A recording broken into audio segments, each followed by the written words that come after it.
မင်္ဂလာပါမျိုးတို့ရေဒီမှာကြည့်ပေါ့နော်ကျွန်တော်တို့မိုးရသည့်ရောက်ပြီဆိုရင်ပေါ့နော်ကျွန်တော်တို့ဒဝယ်ဒေသမှာပေါ့နော်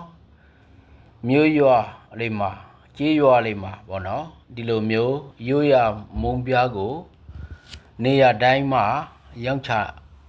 တာပေါ့နော်ဒါကိုကျွန်တော်တို့ဒဝယ်လူမျိုးတွေကဒီမုံကိုထော့ထိတ်စားသုံးကြတာပေါ့နော်ဒီမှာမုံပြားဖြစ်ပါတယ်နော်ဒီမှာမုံပြားကိုဒီမှာစီမပါဘဲနဲ့ပေါ့နော်ဒီလိုမျိုးလုပ်တာပေါ့နော်ပြီးရင်ကျဲဦးလဲထဲတယ်ပေါ့နော်နော်နည်းနည်းတကြားလဲနည်းနည်းထဲတယ်ပေါ့နော်သူ့မှာပေါ့နော်ပြီးရင်စားလဲနည်းနည်းထဲတာပေါ့နော်ပြီးရင်နှမ်းလဲနည်းနည်းကျဲတာပေါ့နော်ဒီလိုမျိုးပေါ့နှမ်းတွေ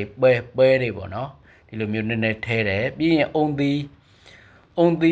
ကိုဖြူလိုက်တာပေါ့နော်ဖြူလိုက်တာပေါ့နော်ဒါကအုံသီးဒါ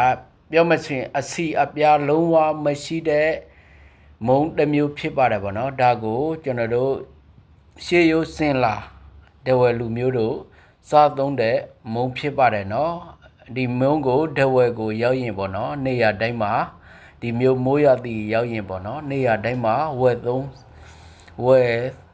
စားလို့ရပါတယ်ကျေးဇူးသူအားလုံးကျေးဇူးတင်ပါတယ်ခင်ဗျာ